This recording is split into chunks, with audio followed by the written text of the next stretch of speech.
Comment faire l'amour à une femme? 4 mouvements magiques pour la rendre folle. Bonjour à tous, c'est Fabrice Julien, coach et auteur, notamment auteur du livre papier Les secrets de l'extase féminine, de la formation best-seller Le guide du bon coup, et dans cette vidéo on va voir 4 mouvements magiques au lit. C'est parti. Tout d'abord, vous me l'accorderez, il y a quand même plusieurs types de sexe qu'on peut avoir avec une personne.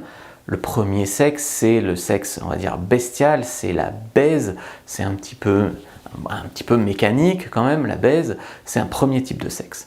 La deuxième façon, c'est, on va dire, faire l'amour, c'est quand effectivement, tu peux la baiser et lui faire l'amour, tu vois, donc il y a quand même une légère nuance. Dans faire l'amour, c'est souvent un petit peu plus tendre, ou en tout cas, c'est une transmission de sentiments, pas forcément de l'amour, ça peut être de l'affection, de la reconnaissance, ça peut être des tas de choses, mais il y a une transmission pendant le coït de sentiments.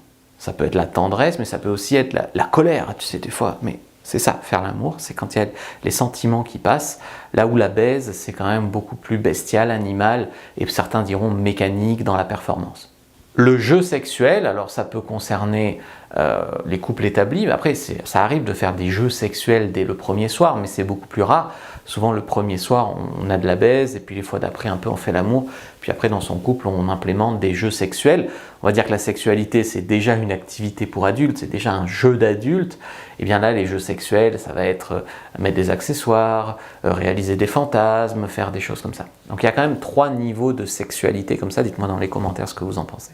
Donc si tu veux bien faire l'amour à une femme, il faut pas être trop bourrin, déjà, pas être trop bourrin, prendre le temps de lui faire l'amour, prendre le temps de faire monter la tension sexuelle, arriver à être vraiment dans le moment, qu'elle sente que tu es là, d'accord, que tu ne penses pas à ta liste de courses, et avec elle en particulier, qu'elle ne se sente pas comme un objet interchangeable ou comme un bout de viande. Les femmes ont très peur d'être, par exemple, juste un numéro. Après, il y a tout qui compte, de la manière dont tu l'amènes dans la chambre à coucher, la façon que tu as de la déshabiller, les préliminaires, le cuni, la fellation, doigtage, branlette, etc. La pénétration, combien de positions, quand, etc. Tu la prends. Voilà 4 choses magiques maintenant à ajouter au lit. La première, c'est le regard pénétrant. Ça peut le faire pendant les préliminaires, ça peut le faire même avant de faire l'amour ou pendant la pénétration. C'est un regard vraiment pénétrant qui excite et qui intensifie la connexion. Ensuite, utiliser les mains. Tu utilises les mains au lit, tu caresses sa poitrine, son dos, ses fesses, tu caresses parfois avec légèreté, avec douceur, avec tendresse, d'autres fois avec fermeté, avec poigne, mais c'est vraiment utiliser les mains au lit, c'est quelque chose qui ajoute une dimension. Ça augmente la passion. Troisième astuce, c'est ajouter du contraste verbal. Par exemple, alterner les mots doux, t'es trop belle, j'adore être avec toi, je t'aime, avec les mots crus, je t'adore, t'es vraiment trop belle, t'as la peau la plus douce que j'ai vue, maintenant je vais te baiser comme ma petite bip.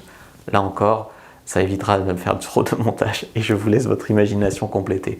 Je vais te prendre comme ma petite, dis-le que t'es ma petite, ben voilà, vous voyez. Et ensuite, arriver à gérer sa respiration, déjà pour pas venir trop vite, c'est le 4e mouvement, c'est arriver à gérer sa respiration, mais aussi pour te laisser envahir par la passion, la transmettre, tu sais, par exemple, quand tu la prends, elle entend ta respiration. Donc ta respiration, ça rajoute vraiment une dimension. Donc une dimension qui te permet de contrôler les choses, donc par exemple de ne pas jouir trop vite, et aussi une dimension qui te permet d'ajouter une ambiance sonore et également de transmettre une émotion.